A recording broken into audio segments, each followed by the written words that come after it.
कर्मदंड मराठी वर्त लढा सत्याचा चॅनल लाईक शेअर सबस्क्राईब करा। साहित्यरत्न अण्णाभाऊ साठे जयंतीनिमित्त व्याख्यानाचे आयोजन मुरुम तारीख 12 येथील साहित्यरत्न अण्णाभाऊ साठे जयंती उत्सव मंडळाच्या वतीने जयंतीनिमित्त दिनांक 22 ऑगस्ट वार गुरुवार रोजी मुरुम येथील साठे चौकात माजी मंत्री बसवराज पाटील यांच्या अध्यक्षतेखाली माजी मंत्री प्राध्यापक लक्ष्मणराव ढोबळे यांच्या व्याख्यानाचे आयोजन करण्यात आले होते। या प्रसंगी माजी नगराध्यक्ष रशीद शेख, बबन बनसोडे, माजी उपनगराध्यक्ष श्रीकांत बेंडकाळे, मंडळाचे पदाधिकारी आदींची उपस्थिती होती। प्रारंभी मान्यवरांच्या हस्ते साहित्यरत्न अण्णाभाऊ साठे सभागृहात साठे यांच्या पूर्णाकृती पुतळ्याला पुष्पहार अर्पण करण्यात आले। या प्रसंगी बसवराज पाटील यांचे अध्यक्षीय समारोप मनोगत व्यक्त केले, तर प्राध्यापक लक्ष्मणराव ढोबळे यांनी आपल्या व्याख्यानातून साहित्यरत्न अण्णाभाऊ साठे यांच्या जीवनचरित्राचा उलगडा करीत समाजातील तरुणांना निर्व्यसनी जीवन आत्मसात करून उच्च शिक्षण घेऊन समाजाचे विकास करण्याचे त्यांनी या प्रसंगी आवाहन केले। यावेळी बबन बनसोडे यांची बहुजन रयत परिषद मराठवाडा उपाध्यक्षपदी निवड झाल्याचे पत्र देऊन सत्कार करण्यात आला। या प्रसंगी मंडळाचे पदाधिकारी, समाज बांधव मोठ्या संख्येने उपस्थित होते। वर्षभर केलेल्या कामाचा आढावा असतो।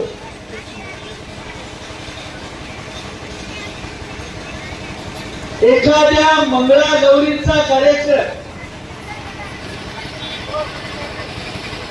गावातील सगळ्या मंडळींनी, महिला भगिनींनी एकत्र येऊन खेळ करून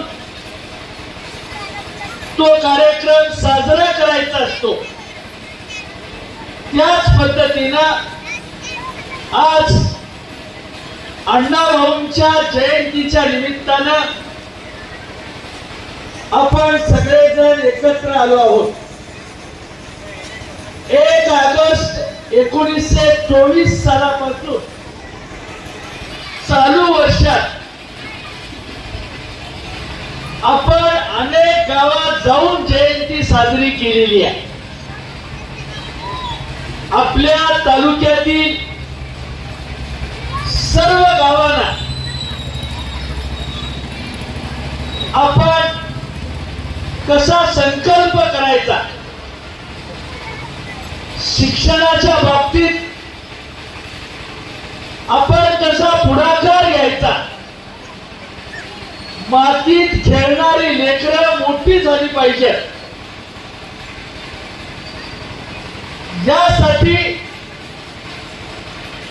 चिखलात राबणाऱ्या माय बापाचा उद्धार करण्यासाठी आपण सगळ्यांनी एक संकल्प केला पाहिजे। रोज सकाळी रामजी आंबेडकर भाजीपाला आणण्यासाठी म्हणून बाजारात जायचे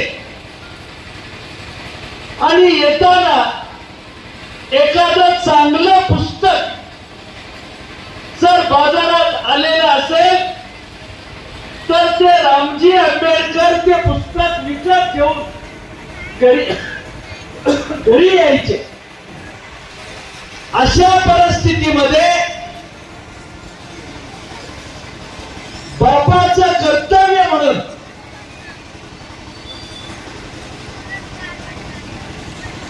एकदा तर लेकीच्या गळ्यातले दागिने मागितले।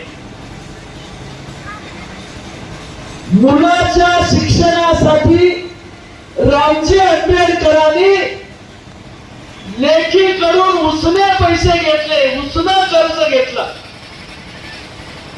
हा जो सारा शिक्षणाचा खटाटोप होता, तो खटाटोप तुम्हा सगळ्यांच्या लक्षात आला पाहिजे।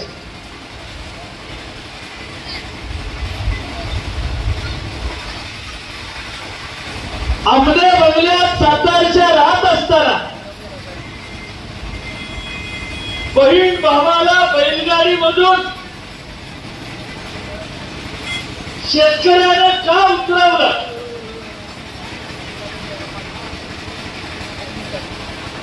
बेसिक वरात निघाली असताना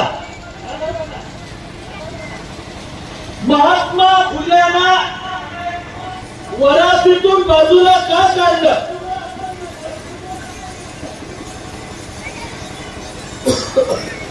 असे अनेक विषय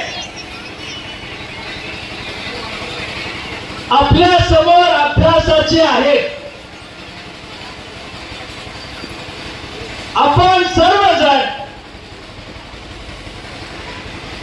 मनापासून अभ्यास केला पाहिजे.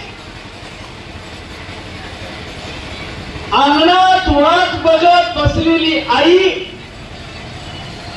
ज्या पोरांच्या लक्षात राहील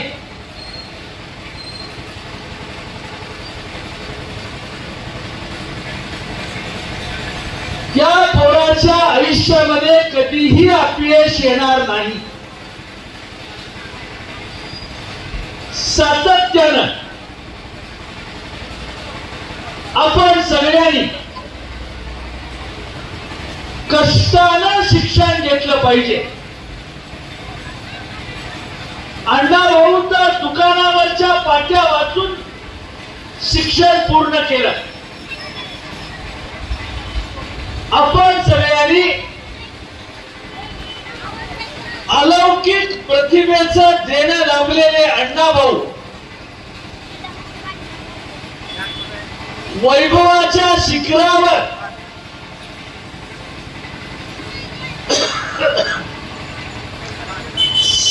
साहित्याला पोहोचवण्याचं काम अण्णाभाऊंनी आपल्या आयुष्यात केलं. नॅशनल पार्क मध्ये मुंबईला एक मोठं थिएटर आहे.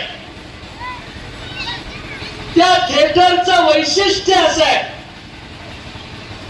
कुणाला नवं गाणं येत असेल, कुणाला नवा पोवाडा येत असेल, कुणाला नवी गवळण येत असेल तर त्यानं त्या स्टेजवर जायचं आणि उच्च तारासुरात गाणं म्हणून दाखवायचं, अशी त्यावेळेला प्रथा होती. अण्णाभाऊ सुरेल आवाजात माझी मैना गावावर राहिली, माझ्या जीवाची होती या काहिली,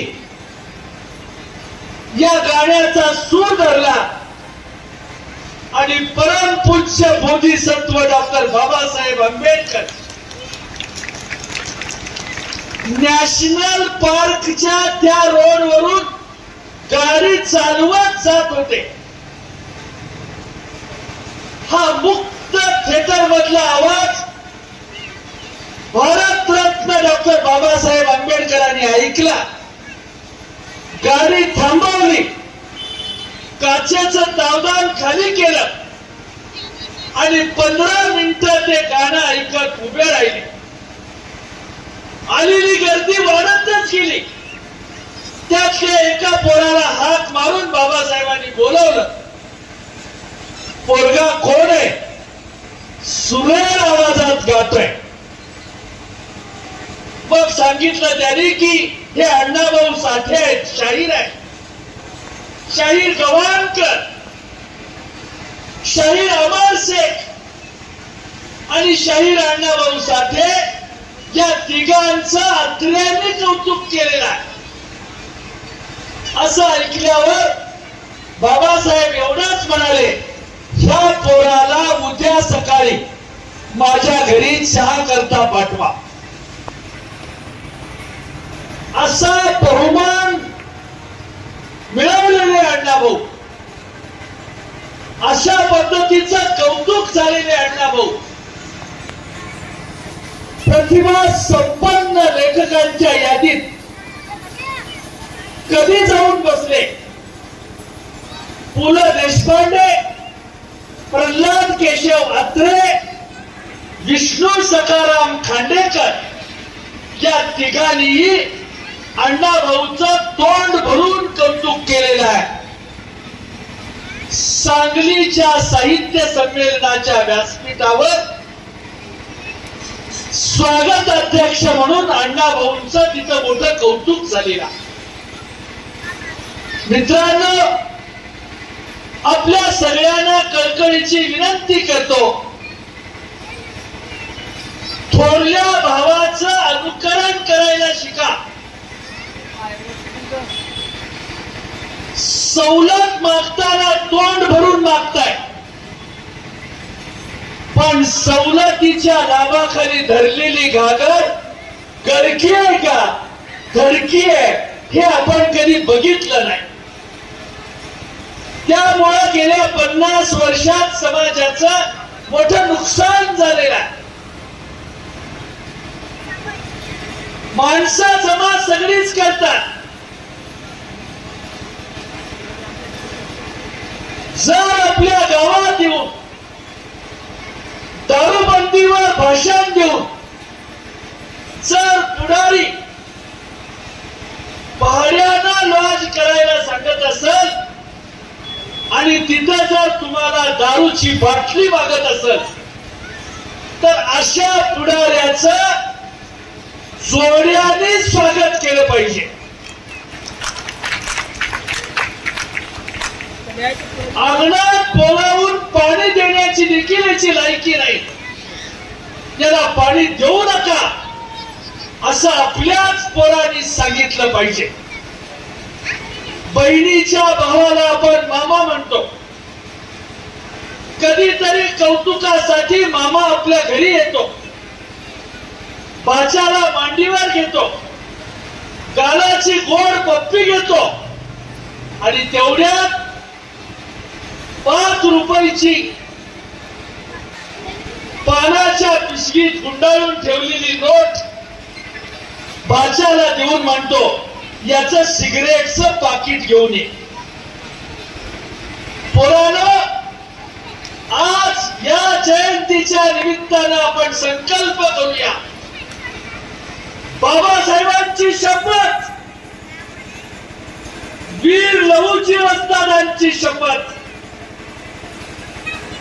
मामाने जरी मला बिडी किंवा सिगारेट आणायला सांगितलं, माझ्या शिक्षणानं माझ्या गुरुजीनं असलं काम करायला सांगितलं नाही असं बाणेदारपणानं तुम्ही मंडळींनी सांगितलं पाहिजे.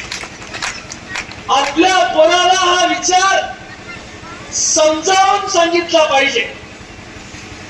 लव्ह मॅरेज करण्याबद्दल माझं दुमत नाही, पण बाळानो, शिकून शहाणी झालेली,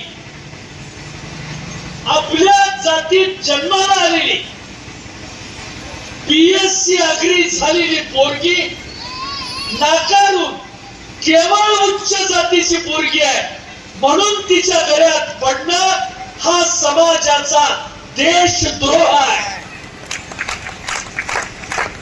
आपली अडचण समजून घ्या. चुकून एखादी पोरगी शिकते आणि त्या पोरीला तिच्या लायकीचा वर मिळण्याला जर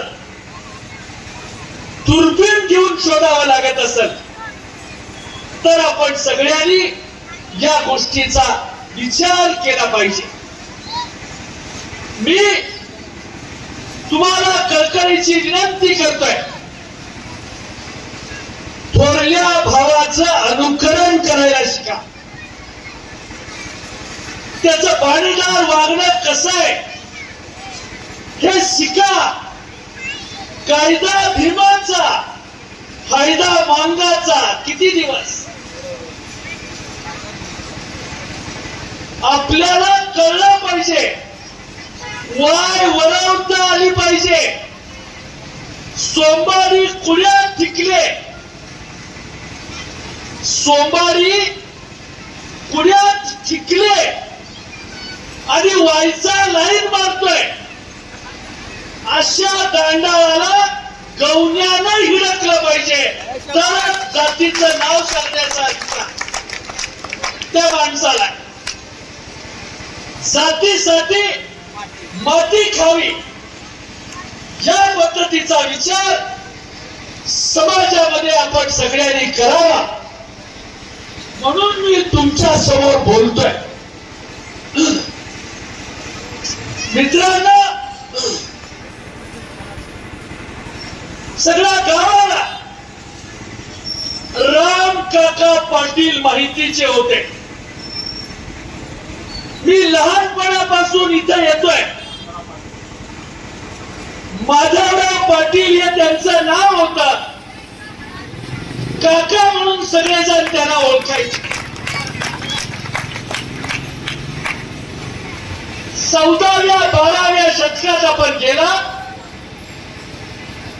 आणि बसवेश्वराची इतिहासाची पानं आपण चालली तर त्यामध्ये बसवेश्वरांनी कक्कय्या धोर नावाच्या माणसाला उभं निघालेलं, लांबून हाड मोजता येतील अशी परिस्थिती, त्याच्या पाठीवर खांद्यावर हात ठेवून बसवेश्वरांनी कक्कय्या ढोर नावाच्या माणसाला स्टेजवर आणलं.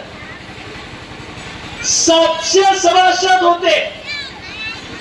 विधान सौदा हे नाव होतं.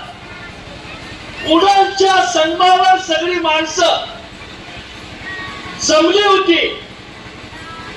कक्कय्या ढोराकडे बघून गावातला एक म्हातारा उठून उभा राहिला आणि बसवेश्वराला म्हणाला, इವರು ಯಾರು ಯಾರು ಯಾರು, हे कोण आहेत कोण आहेत कोण आहेत म्हणून म्हातारा वर झालेलं, तोंडावर सुरकुत्या पडलेला, पण जवानासारखं बोलू लागलं. बसवेश्वराने हातात माईक घेतला आणि त्या माणसाच्या पाठीवर हात ठेवून म्हणाले, निम्म्यावरून निम्म्यावरून निम्म्यावरून हे माझेच माझेच माझेच. 12व्या शतकात क्रांती केली आणि लिंगायत समाजानं आपल्या समाजाला जवळ केलं. तीच पद्धत माधवराव पाटलांच्या पासून बसवेश्वर पाटलापर्यंत घरादारात सगळीकडे या कुटुंबाने चालू ठेवली. तुम्ही आम्हाला जवळ केलं. तुम्ही आम्हाला कधी दुय्यम स्थान दिलं नाही. परिवारातली व्यक्ती मानून आमच्यावर प्रेम केलं. म्हणून आमदारकीसाठी तुम्ही औषधाला जा, आमदारकीसाठी तुम्ही उमरग्याला जा, तुम्ही आणखी कुठेही गेलात तरी जात म्हणून आमच्या जातीचा मुरमाचा पाटील म्हणून सावलीसारखी ही जात तुमच्या बरोबर राहील असा दिलेला शब्द, दिलेलं वचन माझ्या समाजानं पाळलेलं आहे. हे मी जाहीरपणानं आपल्याला या ठिकाणी सांगू इच्छितो. आज आपण सगळ्यांनी अण्णा भाऊंच्या बद्दल काही वाचत नाही. दांडा पवार हिरायला लागले हे वाक्य अण्णा भाऊने फकीरामध्ये आणलेला. समाजाची भाषा अण्णा भाऊने फकीराच्या रूपानं कादंबरीत आणलेली आहे. आर गोडी पार गोडी तुंतुण्याची तार तोडी, साहेबाच्या बंगल्यात अंडी किती वळख, हा जातीचा खेळ कादंबरीत आणला. सरस्वताच्या दरबारात मानाचा मुजरा करताना आरतीच्या ताटात उरकून द्यायचं आणि मानाचं मटण ठेवण्याचा चमत्कार अण्णा भाऊंच्या प्रतिभेनं केला. माहित नव्हतं कुणाला, पण हे अण्णा भाऊंनी लिहिलं. अण्णा भाऊंनी समाजाला प्रतिष्ठा दिली. तमाशा अशा शब्दात त्याचं रूप लोकांना माहिती होतं. ते बदलून अण्णा भाऊंनी तमाशाला लोकनाट्याचं रूप दिलं. त्यातल्या कथा कादंबऱ्या अण्णा भाऊंना लिहिल्या. त्या लिहिताना तुमच्या माझ्या कल्याणासाठी समाजाची कहाणी कादंबरीच्या रूपात मांडली. सावळा कोण आहे, घमांडी कोण आहे, तायनू मायनू घळीनू कोण आहे, रामाबार, राधाबाई, सरूबाई, दौलती, अप्पा खोत, विष्णुपंत, शंकर पाटील, राम पाटील, ही माणसं कोण आहेत? ह्या सगळ्या माणसांना अण्णाभाऊंनी नायकाचं रूप दिलं आणि अशा शेकडो 40 कादंबऱ्या अण्णाभाऊंनी लिहिल्या. मित्रांनो, तारा, चंद्रा, फकीरा, वारण्याचा वाघ, वारण्याच्या खोऱ्यात, रानसई, धुंद, डोळे मोडीत राधा चाले, इनामदाराची घोडी, परवाद्या कंचारी, स्मशानातलं सोनं, इनामदाराच्या घोडीसारखं नाटक अण्णाभाऊंनी 40 कादंबऱ्याच्या रूपात साहित्यामध्ये आणण्याचा चमत्कार अण्णाभाऊंनी घडवलेला. अतिशय चांगुलपणाची कहाणी. रात्रीचे 1 वाजले होते. गार वादळाला हलगी खणानली, शिंग्यानं सूर धरला, तलवारी परजल्या, घमांडीनं खोचा घातला आणि सगळी माणसं आड रानातून शिगावचा रस्ता धरून चालू लागली. धनिकाच्या वाड्याजवळ आली. वाडा काही निघत नव्हता. वाड्यातून आत जाणं सोपं नव्हतं. फकीरा म्हणाला, घमांडी, वाड्यातून आत जाणं तर अवघड आहे. गाव सगळं जागं झालं तर आपण 15-20 माणसांनी तोंड देणं कठीण आहे. घमांडी, परत जाऊया. नाही, वाळू देवानं कौल दिलाय. दरवाजाचं मी बघतो, बाकीचे रस्ते रोका. पुन्हा हलगी कळाली.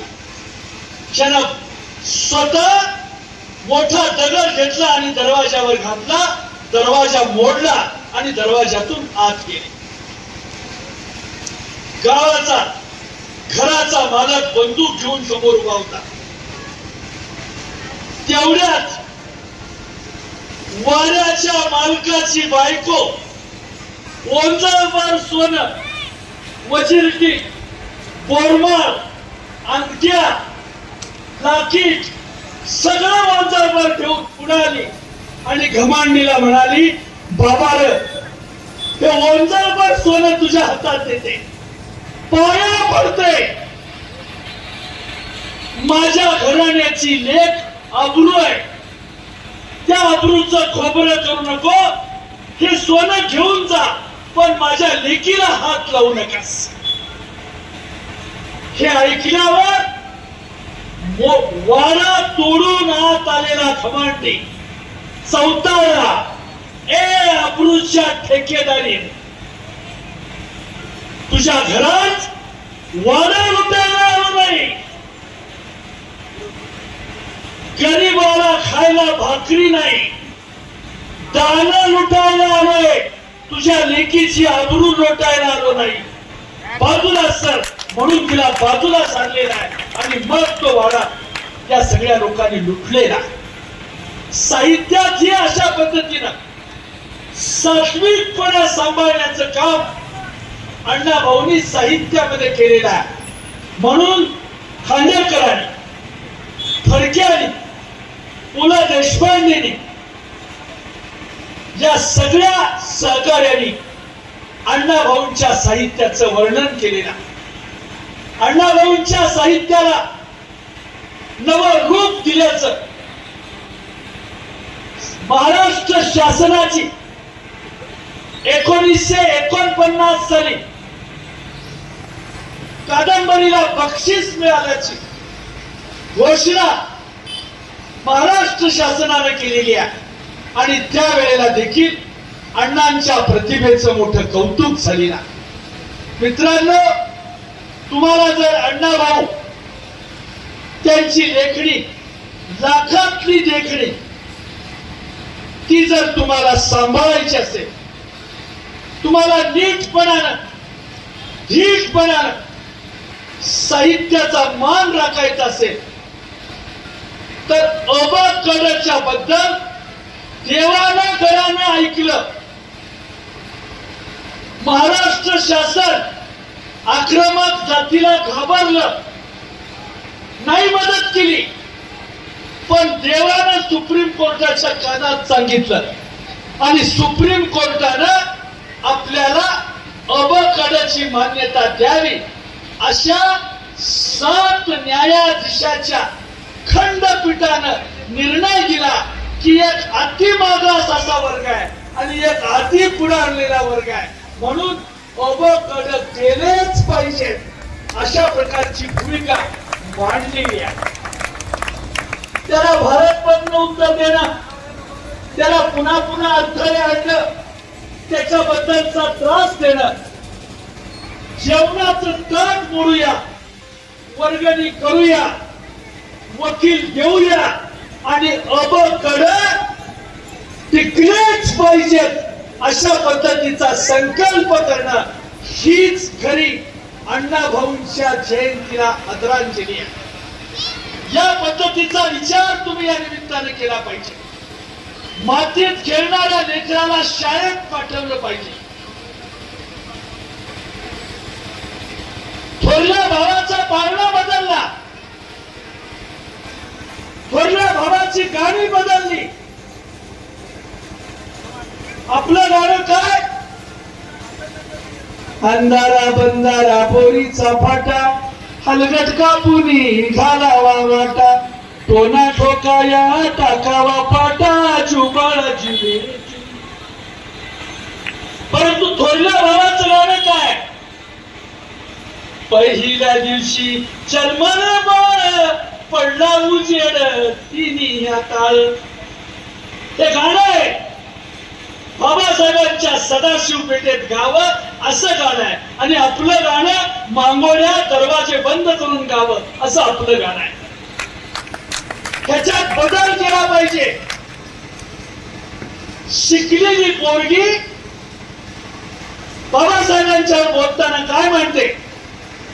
काय सांगू बाई मावा, काय सांगू बाई मावा, भीम जवा बोले हो, सुटबुट घालून लोकांमधी, दुखत या धनिकांच्या पोटामधी. बसविले सर्वांना जेवणाला एका ताटामधी, दुखत या धनिकांच्या पोटामधी. हे गाणं कसं आलं? कुणासाठी आलं? भीमा, तुझं नाव घेऊन जर 4 सौंदर्य मिळाले असते तर मी पाण्याला आग लावली असते असं वामन कर्णक म्हणतात. भीमराव माझा दलितांचा राजा, झाला दलितांची सावली, त्यानं माणसाला माणूस की दाखवली. हे सामर्थ्य, ही ताकद, हे समाजाचं परिवर्तन बाबासाहेबांच्या काळात बाबासाहेबांनी घडवलं. म्हणून माझ्यासारख्या माणसाला 3 मुलाचा बाप होण्याआधी 40 मुलाचा प्राध्यापक होता. ताकद मिळाली, शक्ती मिळाली. उसाच्या बेण्याची वाण बदलून पेरणी करता आली. ही ताकद कशातून आली?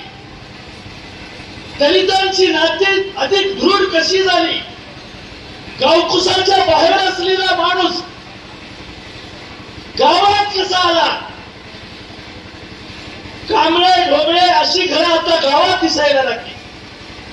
ही ताकद, हे वैभव बाबासाहेबांच्या सहीच्या फटकाऱ्याची ताकद आहे. ही ताकद तुम्हाला वाढवायची असेल तर वाऱ्यानं बोर पडलं खाली,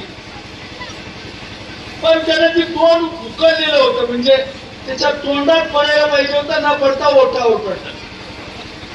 तर ती शेजारच्या दोस्ताला म्हणतोय तर तोंडावर पडले पण हात तोंडात पडले नाही, जरा हात रेटकी म्हणतोय.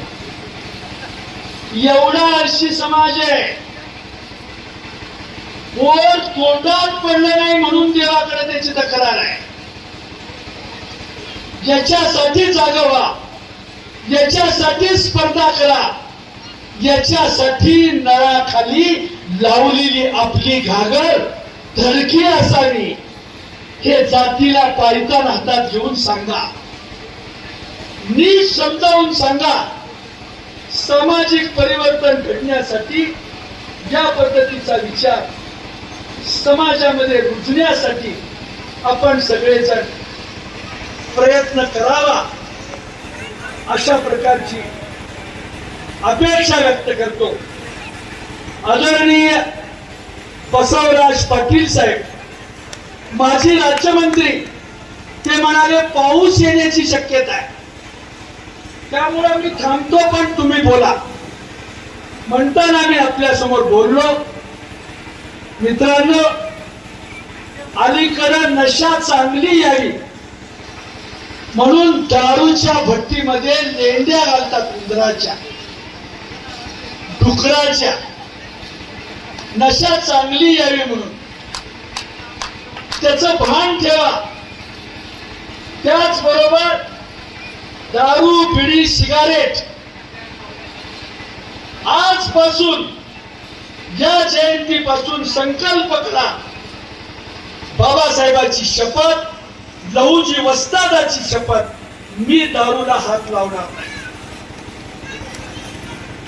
असा जर प्रयत्न झाला, दारू, सिंधी, कोकेन, ड्रग्स या गोष्टीपासून आपण सावध राहिलात. निवडणुका आल्यावर आपल्या समाजाला काय म्हणतात माहितीये? या समाजाचं काय नाही हो, हा समाज फार गरीब आहे, हा समाज फार गरीब आहे, हा त्रासदायक नाही. मग नाही, त्याला काही नाही, एक 3 बाटल्याचा मालक आहे, 3 बाटल्या दिल्या की ते गुंडाळतात एकमेकांना. करू नका रे पाप, मारो फुटल, चांगलं नाही. झडलेल्या बोटाने झाडू मारतात आमच्या गावात लोक, दारू पिल्यामुळे. मातंग तरुण उद्योगात कुठं दिसत नाही, त्याचं आत्मचिंतन करा. घरी जेवायला गेल्यावर जेवणाच्या ताटावर बसून भाकरी हातात घेऊन आपला मांगाचा पोरगा उद्योजक का नाही विचारा. मर्याईला बकरं कापत राहिलो, ऋण काढून सण करत राहिलो, ताईजाईला बकरं कापत राहिलो, ताईजाई बकरं खात राहिली आणि ताईजाईला बकरं पुरवता पुरवता आपल्या नोकरीचे साल वाढत राहिले. नुकसान झालेलं आहे. गाडगे बाबांनी सांगितलंय, मी नाही सांगितलं, गाडगे बाबा म्हणतायत असं. तर या सगळ्या गोष्टी पाहत असताना आपण देवाचं, नेत्याचं महात्म्य पुतळ्यात बंद केलेलं आहे. हे भगत म्हणतोय,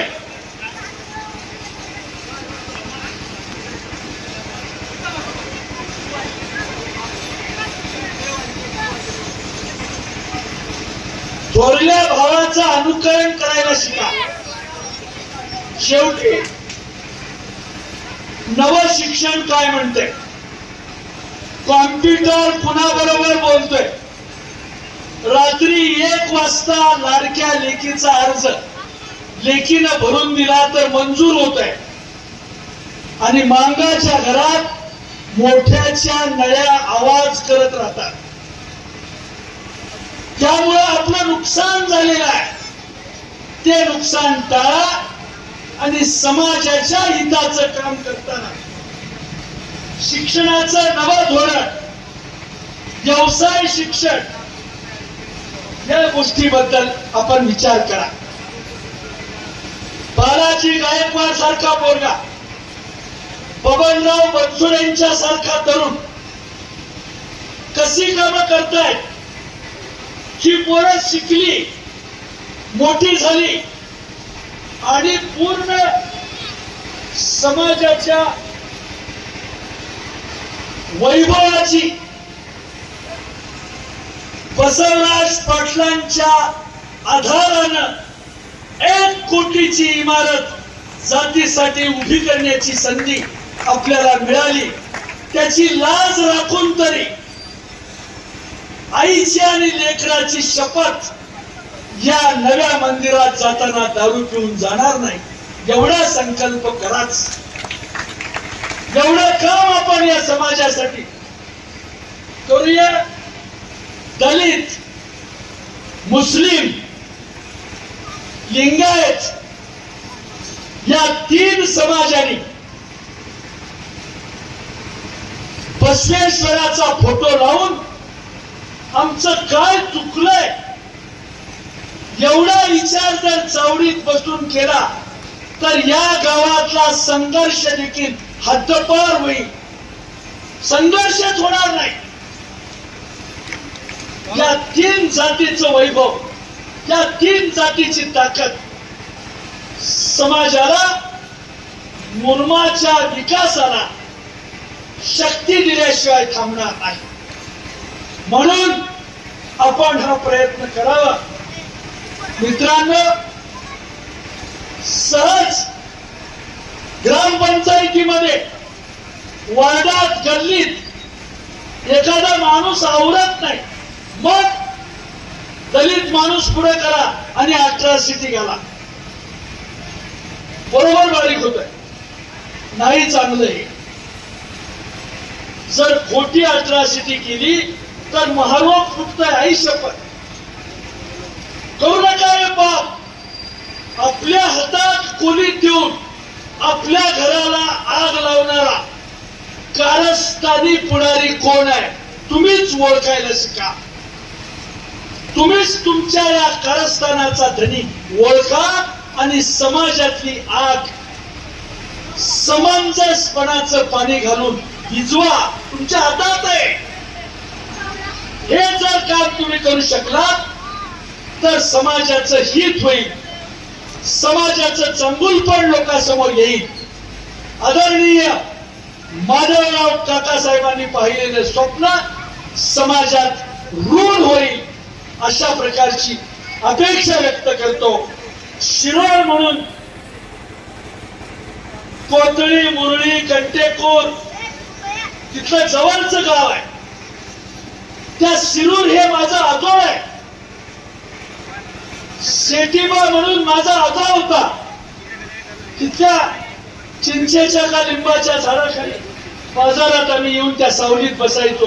तिथं आणलेल्या भाकरी खायचो, बाजार करायचो आणि घराकडे जाताना वाटत एवढा खाली मारुती आहे. त्या मारुतीला 1 रुपया, 8 आणि 5 रुपये चिटकावलेले असतात. तसे पैसे गोळा केले की शाळेच्या वह्या वगैरे त्यातून घ्यायचो. अशा पद्धतीने आमचा कार्यक्रम चालायचा. सगळी आई वगैरे सगळी जण रागावायची. मारुती लय बिलकी आहे, त्याचा पैसे काढू नको म्हणायचे. नाही नाही, मारुती शाळेला घेताना गप्प बसतोय म्हणायचे. आणि ते पैसे देऊन आम्ही त्याची पाटी वगैरे घ्यायची. तर हे एक चांगलं काम आयुष्यात करताना या आजोळाचा मला आधार मिळाला. मामा नोकरीला असायचा तिथल्या औदुंबर पाटलाकडं आणि नोकरीला असताना सालावर नोकरी करायचा आणि मला कपडे घेऊन द्यायचा. मग वाचा कुरनूरला जाऊन शाळेत शिकायचा. हे असं सगळं वैभव आमच्या वाट्याला आलं. आम्ही शिकलो, शाणे झालो. मामाने आधार दिला म्हणून शिकलो. तर त्याच पद्धतीनं बनसोडे नावाचा मामा काय सांगतोय, बालाजी नावाचा मामा काय सांगतोय, या सगळ्या गोष्टीचा विचार करा. गुरुजी नावाचा मामा काय सांगतोय याचा विचार करा. वाचनालय करा, संघटना बांधा. गावात गौंड्याच्या हाताखाली काम करणाऱ्या माणसालाही आता स्कॉलरशिप मिळते. ती कशी मिळते त्याचा अभ्यास करा, त्याबद्दलची माहिती घ्या आणि निश्चितपणानं समाजाचं वैभव वाढवण्यासाठी प्रयत्न करा. समाजाशी गद्दार होऊ नका, समाजाचं नुकसान होऊ देऊ नका. अशा प्रकारची अपेक्षा या निमित्तानं आपल्या समोर व्यक्त करतो. आज रविवार नसतानाही सकाळीच घरी पिशवी आणत असताना पिशवीतलं लाल पाणी खाली पडलेलं बघितलंय लोकांनी. अशा परिस्थितीत कालवण तयार आहे, बायको गरम कालवणाची वाट बघते, तुमचा वेळ घेणं हे बरोबर नाही. आपण घरी जेवण करा, परंतु पोरग शिकवूया, त्याला साहेब करूया, एवढं अन्नाच्या घासाला देव मानून शपथ घ्या अशी विनंती करतो आणि थांबतो. जय हिंद, जय महाराष्ट्र. समजा माझ्या वतीनं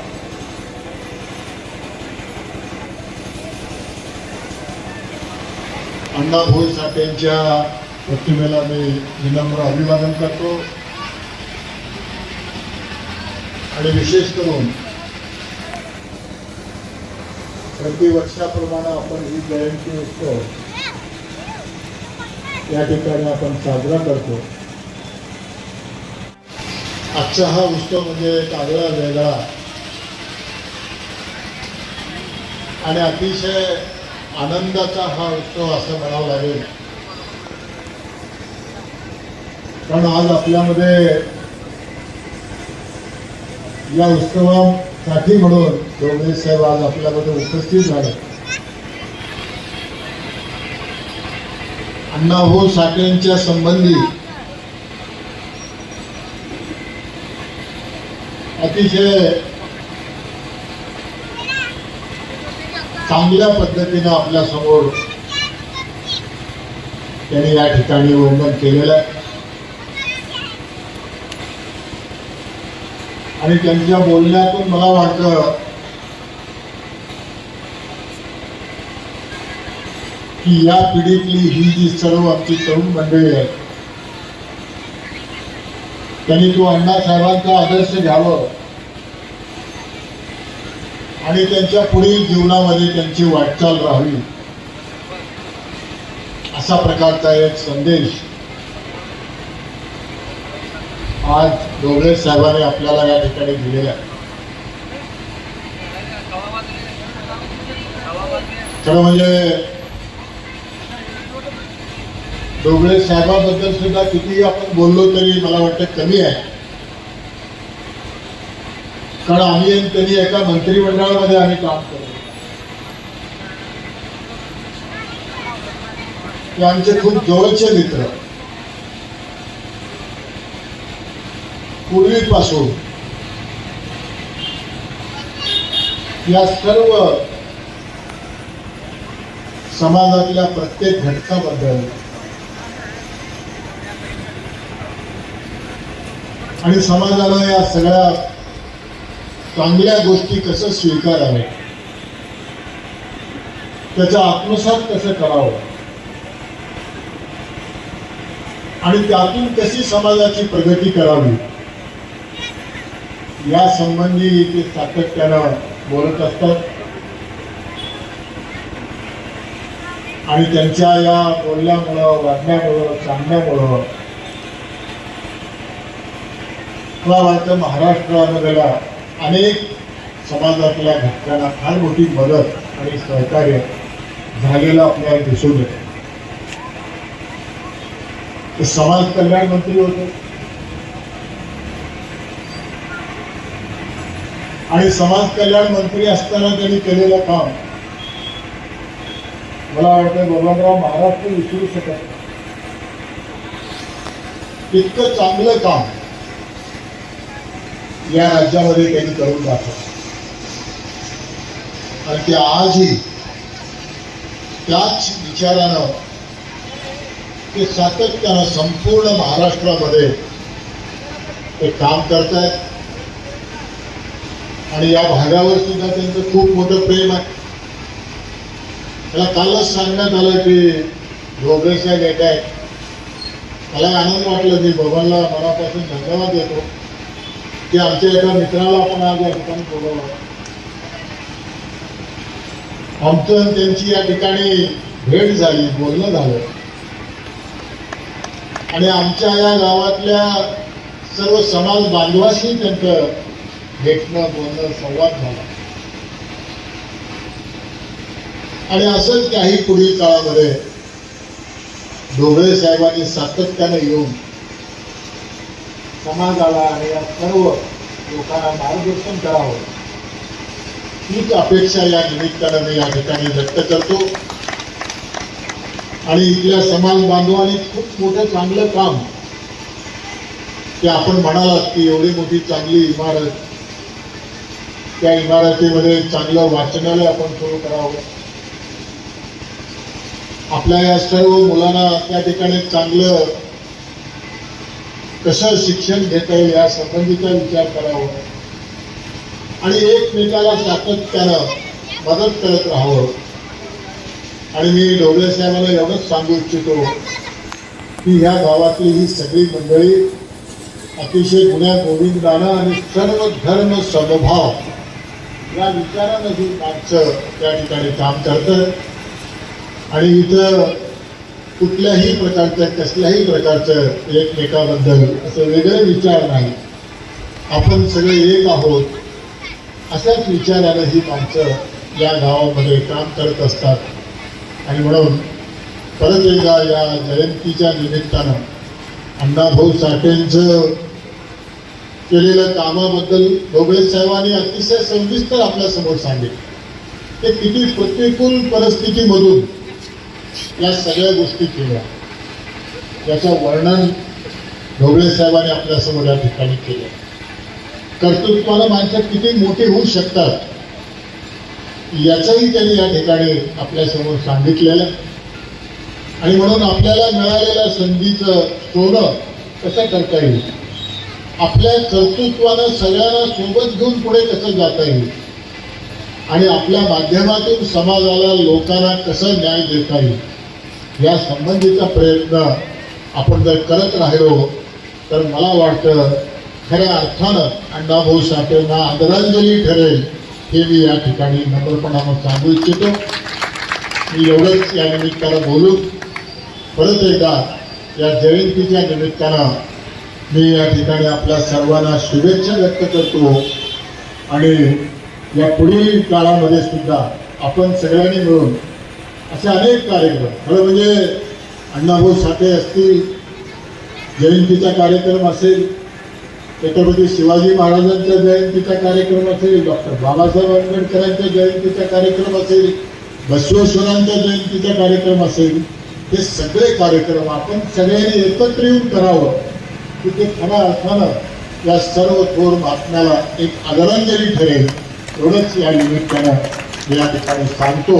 आणि परत एकदा अण्णाभाऊ साठेंच्या प्रतिमेला नम्र अभिवादन करून आपल्या सर्वांना शुभेच्छा व्यक्त करून ढोबळे साहेबांचं मनापासून स्वागत करून त्यांना धन्यवाद देऊन थांबतो. जय हिंद, जय महाराष्ट्र. धर्मदंड मराठी वर्त लढा सत्याचा. चॅनल लाईक शेअर सबस्क्राईब करा.